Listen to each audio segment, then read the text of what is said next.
अतीक जो हैं वो एक माफिया थे। और जब माफिया थे तो उन्होंने कोई नेक काम तो किया नहीं था। उन्होंने प्रयागराज की जनता इस बात की गवाह है, वो भले ही वो ना बोले, लेकिन प्रयागराज में किस कदर लोगों को उत्पीड़न हुआ था, मदरसा कांड हुआ था। ये मदरसा और जग्गा के बारे में क्या है, ये थोड़ा बताइए। तो वहाँ एक मदरसा था, लड़कियों का, बच्चियों का, गरीब बच्चियाँ पढ़ती थी उसमें जा कर के। तो उस मदरसे में रात 17 जनवरी की रात 2007 में कुछ लोग पहुँचते हैं और दरवाज़ा खटखटाते हैं। जब पूछा था कौन, तो बड़े गंदे लहजे जवाब देते, खोलो दरवाज़ा।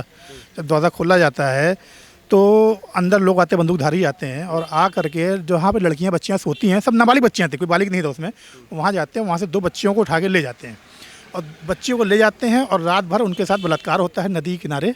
वहाँ पर नदी, गंगा नदी बहती है वहाँ पे, यमुना नदी, वहाँ पर बलात्कार होता है। और बलात्कार के बाद सुबह भोर में मदरसे के गेट छोड़ जाते हैं और उसके बाद उनकी FIR तक दर्ज नहीं होती है। दोस्तों नमस्कार, मैं रोहित शर्मा और आप देखना शुरू कर चुके हैं हिंदुस्तान 9 न्यूज़।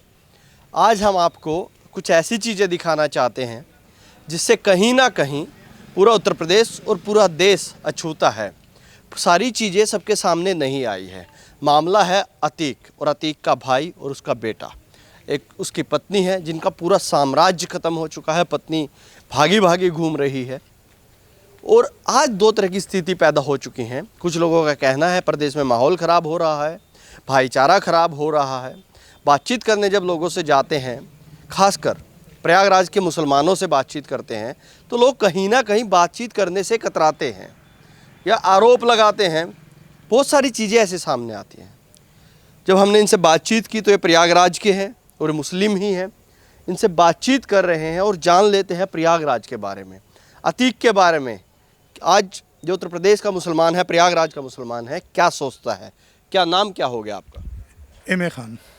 आपको क्या लगता है आज जो स्थिति है प्रदेश की, एक एनकाउंटर हुआ असद का, उसके बाद 2 हत्याएं हो गई, पुलिस कस्टडी में सब कुछ हो गया, लोग इस पर बातचीत नहीं करना चाहते। क्या लगता है मुसलमान की क्या स्थिति है प्रदेश के, प्रयागराज के मुसलमान की क्या स्थिति? देखिए, आज का मुसलमान जो है वो सिर्फ नाम का मुसलमान रह गया है। जो इस्लाम के बेसिक सिद्धांत हैं उससे भटक गया है वो। इस्लाम कहता है कि अल्लाह के सिवा किसी आगे सर ना झुकाओ, लेकिन हम माफिया के आगे झुक जाते हैं। हम हर उस व्यक्ति आगे झुक रहे हैं जो जुल्म कर रहा है। ठीक है, अतीक जो हैं वो एक माफिया थे और जब माफिया थे तो उन्होंने कोई नेक काम तो किया नहीं था। उन्होंने, प्रयागराज की जनता इस बात की गवाह है, वो भले ही वो ना बोले, लेकिन प्रयागराज में किस कदर लोगों को उत्पीड़न हुआ था, मदरसा कांड हुआ था, चांद बाबा का मर्डर हुआ था, जग्गा का मर्डर हुआ था, न जाने कितने लोग मर्डर हुआ। तो इसके मर्डर किसने किया? ये 102 मुकदमे क्या अपने आप आसमान से उतर के आ गए थे? 102 मुकदमे जो दर्ज हुए हैं वो उसके गवाह सबूत तो रहे होंगे ना। क्या वजह थी कि 10-10, 11-11 हाईकोर्ट के जजों ने बेल नहीं, मतलब अपने आप को अलग कर दिया था कि मैं बेल नहीं दूंगा, मैं बीच में जाऊंगा नहीं, मेरी जान खतरा है। इससे अंदाज़ा लगाई कितना बड़ा अपराधी रहा होगा। और जो 11वां जज था उसने तुरंत बेल दे दी। तो अपराधी जो होते हैं तो उनका कोई धर्म नहीं होता है। आपने अभी 2 चीज़ें बताई, चांद और मदरसा कांड, जग्गा। चांद के बारे में मैंने सुना प्रयागराज में ही लोगों से, जब मैं यहाँ पर बातचीत करता हूँ लोगों से। ये मदरसा और जग्गा के बारे में क्या है, ये थोड़ा बताइए। देखिए, जग्गा भी वहाँ का एक उभरता हुआ बदमाश था और चांद बाबा का आदमी था वो, उसका भी मर्डर उन्होंने किया। अतीक ने कराया, ये किया, जो भी है, करना कराना एक ही बात। मुस्लिम थे दोनों, सब मुस्लिम थे। सबसे ज़्यादा भुक्तभोगी तो मुसलमान ही बना अतीक का। मतलब अतीक ने जो तंग किया मुसलमानों को ही ज़्यादा किया, 80%। और दूसरी बात ये कि मदरसा कांड जो हुआ था, मदरसा करेली एक मुस्लिम आबादी है जहाँ पे 90-95% मुस्लिम रहते हैं। वहाँ पे एक एरिया है, नाम मिस्टर शाहद बख्शी मोड़ा नाम है। तो वहाँ एक मदरसा था, लड़कियों का, बच्चियों का, गरीब बच्चियाँ पढ़ती थी उसमें जा कर के। तो उस मदरसे में रात 17 जनवरी की रात 2007 में कुछ लोग पहुँचते हैं और दरवाज़ा खटखटाते हैं। जब पूछा था कौन, तो बड़े गंदे लहजे जवाब देते, खोलो दरवाज़ा। जब दरवाज़ा खोला जाता है तो अंदर लोग आते, बंदूकधारी आते हैं और आ करके जहाँ पे लड़कियां बच्चियां सोती हैं, सब नाबालिग बच्चियां थी, कोई बालिग नहीं था उसमें, वहाँ जाते हैं, वहाँ से 2 बच्चियों को उठा के ले जाते हैं और बच्चियों को ले जाते हैं और रात भर उनके साथ बलात्कार होता है नदी किनारे। वहाँ पर नदी, गंगा नदी बहती है वहाँ पे, यमुना नदी, वहाँ पर बलात्कार होता है। और बलात्कार के बाद सुबह भोर में मदरसे के गेट छोड़ जाते हैं और उसके बाद उनकी FIR तक दर्ज नहीं होती है। जबकि उस वक्त सरकार थी मुलायम सिंह यादव की, जो कि मुस्लिमों के मसीहा बनते थे। वो आज का नौजवान अखिलेश यादव की मुस्लिम यादव नौजवान कसम खाता है कि जवानी कुर्बान कर देते हैं। तो मुस्लिम बच्चियों के ऊपर अच्छा एक बात और बता दूं, मैं मिस कर रहा था कि वहाँ पे जाति पूछ के बच्चों का नाम पूछा गया था, उनकी जाति पूछी गई थी। मुसलमानों में भी जाति? हाँ, क्योंकि ये जिस बिरादरी से आते हैं उस बिरादरी का तो नहीं थे, जो उस बिरादरी के थे उसको नहीं छुआ, दूसरी बिरादरी वालों को उठा के ले गए थे। उसके बाद बड़ा बवाल हुआ, लेकिन मुलायम सिंह प्रयागराज आए, कुंभ मेले में गए, स्नान किया 2007 के मेले में, लेकिन वो वहाँ नहीं गए। आप अगर मुस्लिमों को मसीहा बनते तो क्यों नहीं गए भाई? उसके बाद मायावती गई पॉलिटिकल फ़ायदा उठाने के लिए, और वहाँ जाके सीबीआई जज घोषणा करी, तो मुसलमान देखिए वहाँ से फिर डाइवर्ट हुआ, और उनके घोषणा के बहकावे में आकर के मुसलमानों ने एक तरफा वोट उत्तर प्रदेश में मायावती को दिया। बहुजन समाज पार्टी सरकार बन गई।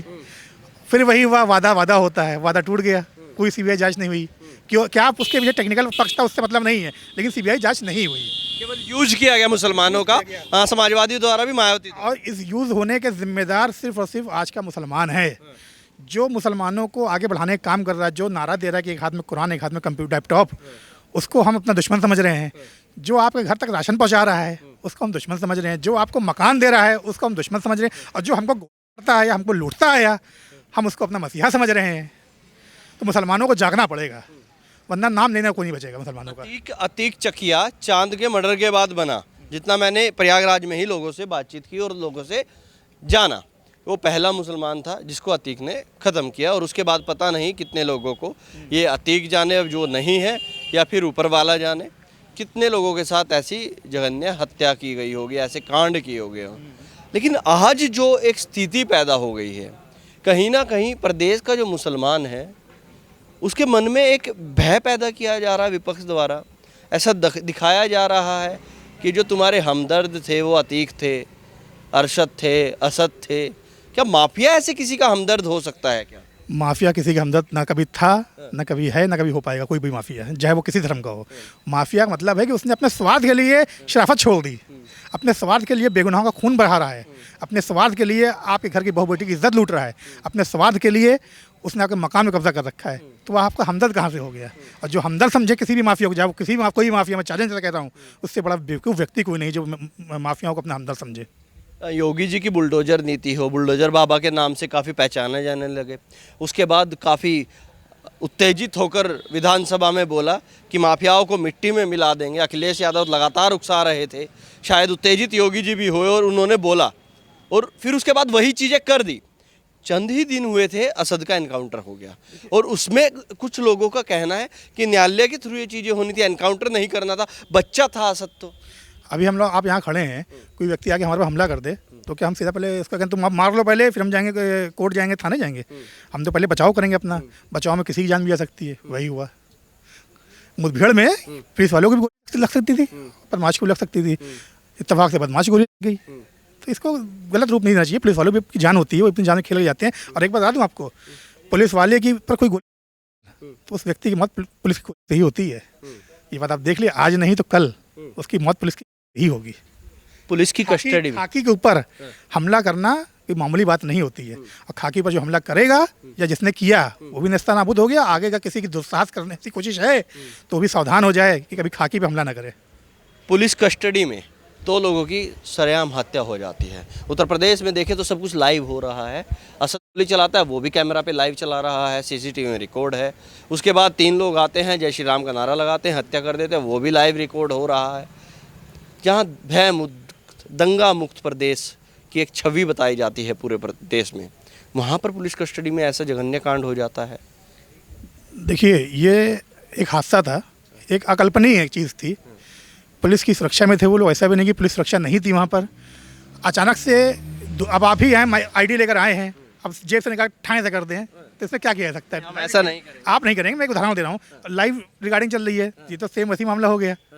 या कोई अदर पार्टी आके कर जाए तो इसमें कोई क्या कर सकता है? कोई कुछ नहीं कर पाएगा।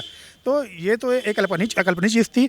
और रह बात कानून का राज हिंदुस्तान उत्तर प्रदेश में कल भी था, आज भी है, और जब तक योगी महाराज हैं कोई इसको दागदार नहीं बना करा सकता। हादसे कभी भी हो सकते हैं, किसी साथ भी हो सकते हैं। 2 चीज़ें और नज़र आती हैं। एक, हिंदू राष्ट्र को लेकर काफ़ी चीज़ें हो रही हैं। कोई बाबा कहता है, कई बार नेता कहते हैं, योगी जी भी कहते हैं हिंदू राष्ट्र है उत्तर प्रदेश। ये उसी परिकल्पनाओं का नतीजा तो नहीं है कि जय श्री राम बोलकर ऐसी हत्या की जा रही है? देखिए, जय श्री राम एक बहुत धार्मिक नारा तो है ही है, लेकिन इसको इतना संवेदनशील बना दिया गया है कि कहीं भी इससे दंगा हो जाए और कहीं भी धार्मिक आस्था जाग जाए। तो ये तो एक पॉलिटिकल हिस्सा था कि इस तरह से, देखिए ये कोई अचानक से चीज़ नहीं हुई है, ये जो हुआ है ये प्री प्लान्ड हुआ है। इसमें कौन शामिल है, इसका लाभ किसको मिल रहा है? इसका लाभ कम से कम उत्तर प्रदेश सरकार को, भाजपा सरकार को नहीं मिलना है, क्योंकि हमारी सुरक्षा में वो मारा गया है। वो इसका जो लाभ मिल रहा है वो अपोजिशन पार्टियों को मिल रहा है, वो समाजवादी पार्टी को मिल रहा है, वो बहुजन समाज पार्टी को मिल रहा है, कांग्रेस को मिल रहा है। और सबसे मेन बात, अतीक ने जो कहा था कि हथियारों वाला मामला हुआ था, उसमें कोई सफ़ेद पोश नेता है दिल्ली में जो कि एमपी था, पूर्व एमपी रह चुका है। कहीं ना कहीं से कुछ ना कुछ इसमें गोलमाल है। इसकी मैं सीबीसीआईडी जांच और सीबीआई जांच की मांग करता हूं, ताकि जल्द से जल्द दूध का दूध पानी पानी हो सके। इन सब चीज़ों के बाद क्या लगता है, योगी जी मुसलमानों का भरोसा जीत पाएंगे, जहां पर कहीं ना कहीं मुसलमान पहले ही कतराता है भाजपा से? क्या लग रहा है कि वो थोड़ा हो पाएंगे इधर? देखिए, अभी कुछ दिन पहले, वर्ष पहले कोरोना फैला हुआ था, गरीबों को घर घर राशन किसने दिया था? क्या अखिलेश आए थे, मायावती आई थी, कि राहुल गांधी आए थे? कौन आया था? उत्तर प्रदेश सरकार ने ही तो राशन घर घर पहुँचाया था। जिन गरीबों के पास मकान नहीं है उनको आवास किसने दिया? उत्तर प्रदेश सरकार ने दिया। जितनी सुविधाएं आज के वक्त है, चाहे वो चिकित्सकीय हो या बच्चों की पढ़ाई का हो, वो सब कौन कर रहा है? उत्तर प्रदेश सरकार ही कर रही है। क्या कोई इसमें पक्षपात रखा जा रहा है? क्या इसमें देखा जा रहा है कि ये मुस्लिम है तो इसको नहीं देंगे, ये हिंदू इसको देंगे? लाभ सबको मिल रहा है। अब मेरा अनुमान जो है, लगभग 35 से 40% लाभ तो मुस्लिम समुदाय उठा रहा है। तो इसमें पक्षपात कहाँ से आ गया? आपको कोई दिक्कत है, आप जाइए, महाराज का दरबार लगता है कालिदास मार्ग पे, वहाँ जाइए कि आपको अगर अंदर एंट्री करे, जब आप मुझसे बताइएगा। जब आपकी एंट्री अंदर है, आपसे पूछा जा रहा है, आपकी दिक्कतों को दूर किया जा रहा है, तो कहाँ से पक्षपात है? ये कोई पक्षपात नहीं है। उत्तर प्रदेश में एक रामराज चल रहा है, और जो कि आगे चलता रहेगा, और अपराधियों का सफाया ऐसे ही होता रहेगा।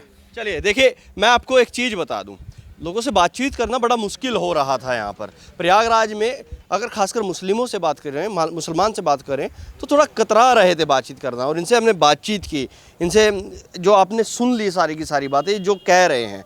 प्रयागराज के मुस्लिम हैं, मुसलमान हैं वहीं के, और अभी जो समय है वो लगभग 10:15 बजे हैं रात के, और इनसे हम बातचीत कर रहे हैं। वो आपको सारी चीज़ें सुनाई। इनका भरोसा है योगी में, इनका भरोसा है सरकार में। अब जो अलग अलग तरह की राय है वो आपके सामने प्रस्तुत होंगी। आप क्या सोचते हैं, कमेंट में जाइए, बताइए। कोई सवाल ऐसा लगता है कि हमें करना चाहिए लोगों से, वो भी आप बताइए। अब तक के लिए इतना ही। मैं हूं रोहित शर्मा, आप देख रहे हैं हिंदुस्तान 9। जय हिंद।